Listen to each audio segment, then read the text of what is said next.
Hello, so this is my first update video since I've started my cut. I am 10.5 weeks into my cut. I said I was going to release quite a few update videos on this and I've not done it, but here we are. So I'm going to be reading off my phone if I'm looking off camera just for the extra details and stuff. So I started on the 5th of May. I was 81.5 kg as my final check-in weight. What I will say is though, that was because I had a very big cheat meal the day before. I planned out a really good day for my final bulk day, but it didn't go to plan, which is fine. I did end up having a mixed grill, and oh my gosh, it was beautiful, absolutely beautiful. So that really bumped my weight up, 81.5. Ideally, I would have finished my bulk at 85 kg. Unfortunately, I got ill for 2 weeks, so I lost 2 kg, and I was really struggling to get back into that consistent habit of having 3,000 calories again. I didn't get into that. I was on holiday, so it's all a bit messy towards the end of my bulk. So I didn't really hit my target, but it's fine. I hit 81.5 kg. I looked a lot bigger, looking at the difference in my pictures from when I first started bulking compared to when I ended my bulk. Am I completely happy with how the bulk went by? Absolutely not. There was times maybe I wasn't as consistent with the gym. I was going twice a week or 2.5 times a week, because some sessions, I don't want to say I didn't train hard enough, but some sessions I count as like ab sessions as opposed to doing a pull session or a push session, arms or legs, typical one of them. Doing an ab session doesn't really count for me as going to the gym. I could do that at home, but regardless, minimum 2 times a week. And then it was snowing, and then there was ice, and I just couldn't get to the gym, and I really had to readjust my schedule because I'm not going to go into detail, but I had to try and find a new time to go to the gym. I managed to find it now, which is perfect. Since I've started my cut, being absolutely on it. I think I've missed 2 gym sessions, and the only reason I've missed them is because I've not really missed them actually. I've only pushed them a day further, so I've not really missed them in general. So anyway, enough of the bulk waffle. So as I said, 81.5 kg was my final bulk check-in.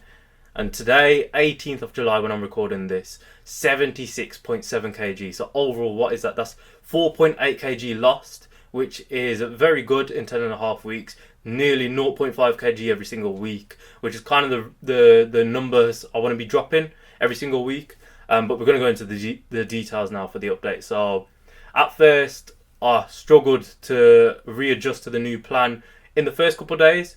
But after that, so I had a readjustment period of 2 weeks, and I've replaced stuff like spam in my meal plan with, what was I having? With chickpeas. So I changed a lot of the processed stuff with healthier options.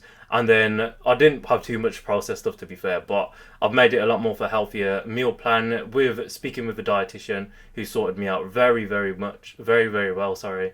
And then I've added vegetables. I did have vegetables in my old plan, in fairness, but I've decided now I'm not really the kind of guy who just wants to sit and boil mixed vegetables in a pan. So I'll cut up some cucumbers, cut up some carrots.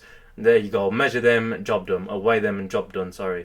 So after these first 2 weeks, as I said, it's a readjustment period. I was still having about 3,000 calories, around 2,900 to 3,000 calories during that first 2 weeks. So I wasn't expecting myself to drop any weight, and that's fine. So after those first 2 weeks of readjusting, I was dropping around 200 calories every couple of weeks. And I was seeing progress in the mirror, not necessarily on the weighing scales, funnily enough, but in the mirror. And even I walk around the house topless on some occasions, obviously not when it's fucking freezing cold. But I always ask my mum, Mum, has my stomach gone down? My stomach gone down? She's like, oh, you know what, Anthony, it actually has gone down. And I was looking in the mirror, and genuinely, from a side-on angle, I can clearly see that my belly's reduced. So I'm very happy about that, because the belly got put on a bit from the bulk, obviously. It's only natural. But I must say, my body dysmorphia has been terrible since I've started.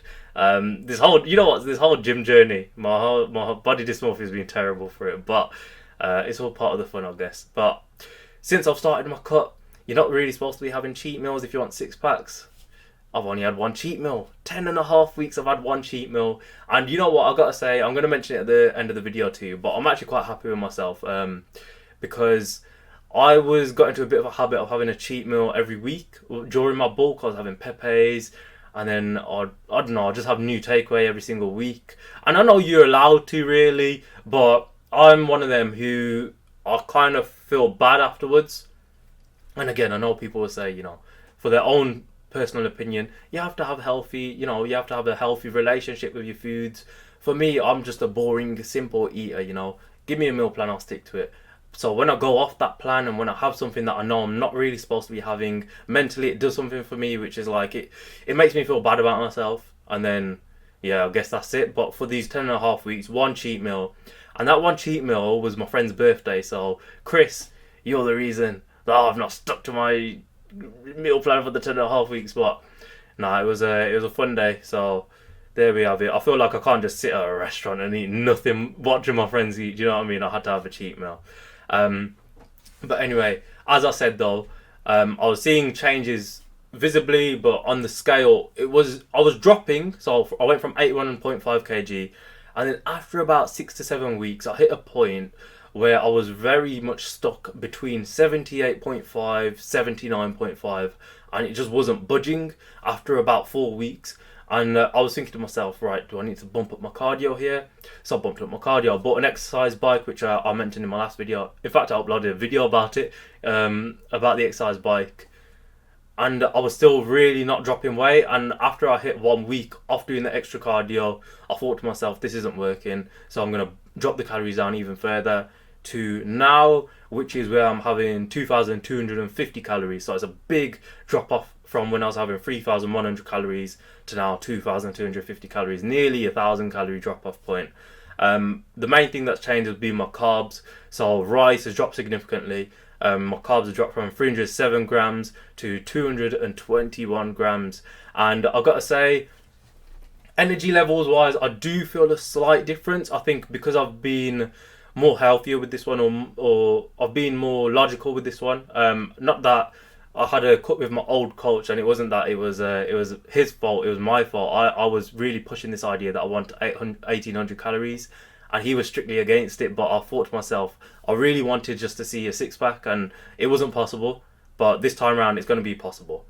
So biggest lesson learning so far is carbs, the importance of carbs, because normally I used to work out without eating anything, so I'd wake up and go to the gym straight away, which is fine. It used to work for me very well, but I'm not going to go into detail, but I've had to readjust my times now. So I'll go at 2 p.m, 2:30 p.m, and I have breakfast, and I don't usually eat a second meal before I go to the gym, because I feel a bit sick sometimes, especially on leg days. I intentionally avoid my yogurt until after the session, because I feel sick during the workout. You get that feeling sometimes where you apologise for the grimness, where you get a bit sick in your mouth and you have to quickly swallow it so you don't throw it out. Like everyone, you're chatting shit if you don't know what I'm on about. So I've avoided eating heavily before my workout, so I'll have breakfast very early on, probably 3-4 hours before my session. But recently, past couple of weeks, I've started having my rice before my sessions. I have noticed such a huge difference, right? Not just in terms of how much energy levels I've got during a session, but I'm progressing so much further than what I was doing in the past 10.5 weeks, or past 8 weeks before I started doing that. And the biggest timing thing for me that I've noticed is having it literally as I'm just about to go to the gym. So I know you should let your food digest, but this is just me experimenting at this moment, see what works best for me. I've noticed I've done 2 sessions where I've had rice literally just before, so I'll eat the rice, go to the gym, eat the rice, go to the gym. Both them sessions that I've had, I've absolutely smashed it. I'm in disbelief. I was with my mate Jayton. I went to the gym. Jayton, you can vouch for me if you're watching this video. And I was smashing out my personal best, or my records. I was improving on every single set, every single exercise.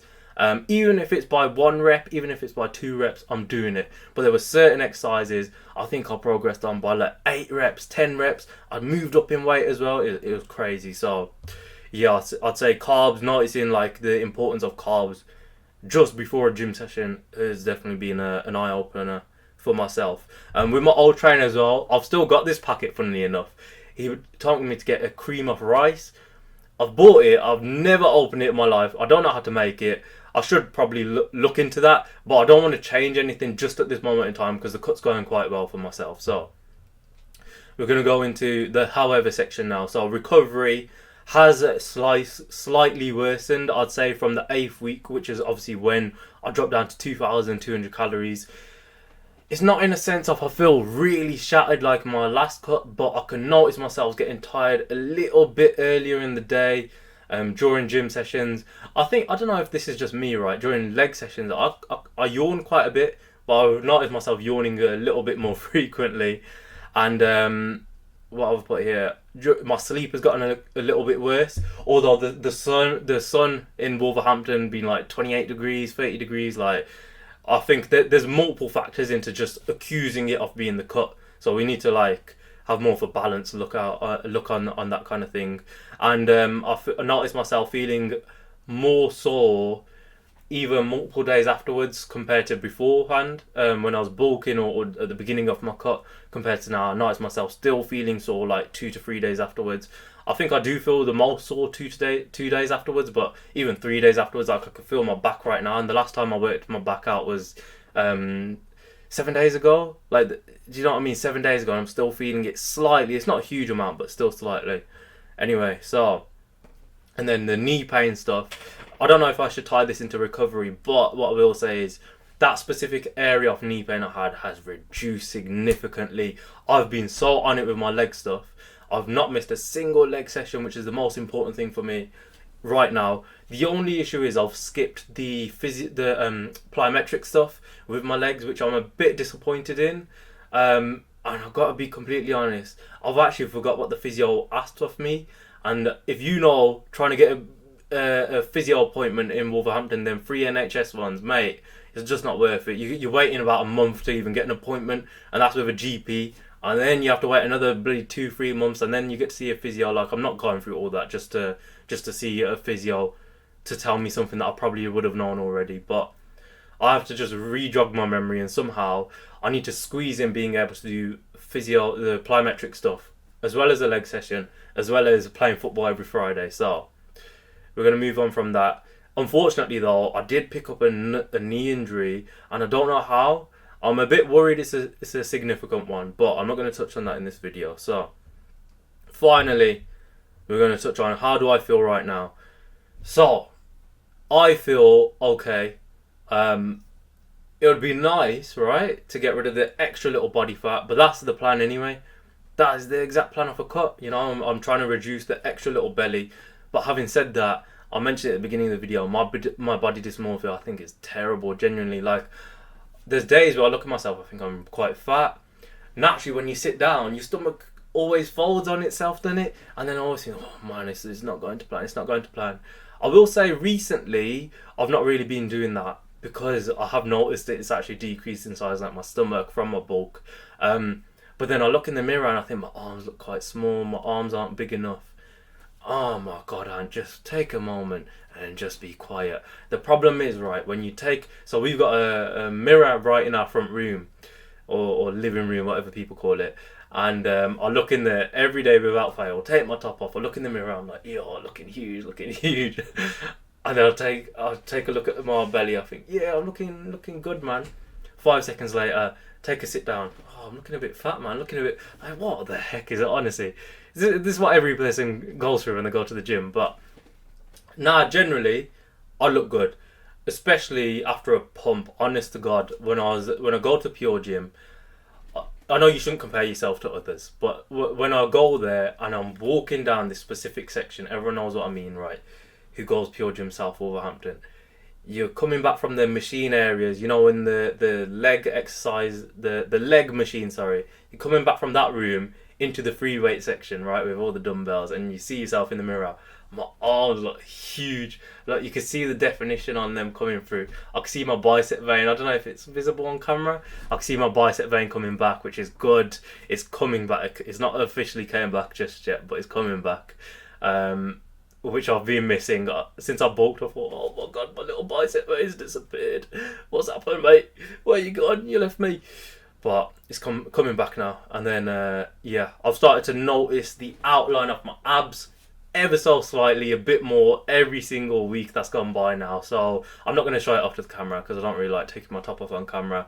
But yeah, it's looking decent. I will say that. I'll say they're quite, the top two abs are quite visible in good lighting when I'm contracting, but it's when I'm loosened, I don't know what the word is, relaxed. When I'm relaxed, then it's a bit hard to tell. But when I'm really contracting, you can see the outline at least. So my abs are looking slightly sharper. And yeah, so I'm going to wrap it up there. I'm going to do a little final statement. So biggest win I've put and biggest learning point. So my biggest win so far, staying committed to this cut, and I've proved myself right. So one of the things that stuck with me was when I actually left with my trainer, he said to me, make sure you don't not go off the rails, but like, don't go down the route of thinking, okay, you've completed it now. You're on top of everything, because you're not. Not he didn't say I'm not specifically, but a general term of like you might not be, because it's happened before with his clients. Whereas me, I thought, nah, this is not going to happen to me. And I wouldn't say it did happen to me. It's only I was ill multiple times during my bulk, and it took a bit of time to get back to the same rhythm again. And there was on and off moments. But since I've cut, I've genuinely fully been on it every single week, on top of my meals. And you're going to experience, right? Well, for me, I've experienced people, I wouldn't say taking the piss out of me, but like, they can, or I wouldn't say looking down. Yeah, I'd say it feels like they're looking down for me measuring my calories every single day, measuring my protein every single day, or measuring, do you know what I mean? So doing all that stuff, but I'm not letting it bother me at this point. Whereas before, I might have been like, I might have made it like an excuse and be like, no, but my trainer told me to do this. But now it's like, no, I'm doing this because I want to achieve my goal. So I've stayed committed to what I actually want, and yeah, I've proven myself right so far. 10.5 weeks in, one cheat meal, man. I've done very well, and that cheat meal was really unavoidable. You know, as I said, it's my mate's birthday, and then the biggest learning point, biggest one by far, right? I don't think that there's a timeline on anything. So, right, it's good to set a point where you may want to achieve some results, but I don't think you should have. So for me, as I said, I right set a date of when I wanted to have a six pack. How can you factor in nearly 6 months worth of cutting? I could get ill in that time. There could be, personal problems coming up in that time. I could burn myself out during that time. There's no way you can predict anything. So I think the biggest learning point is to stop putting timelines on things, and then naturally that will make you enjoy the process a bit more. And actually I found that it's sped up time a lot quicker. I feel like, oh, you know what, I've dropped nearly 5 kg now. Drop another 5 kg and I might start seeing a six pack, maybe another 6 to 7 kg. Whee! But yeah, honestly, I think I'm in a really good spot right now. That was my first check-in video. I think I've only got about 20 seconds of footage left on this storage, on this SD card. So I'm going to wrap things up there. Thank you for watching. 18 minutes. And yeah, there's the first update video.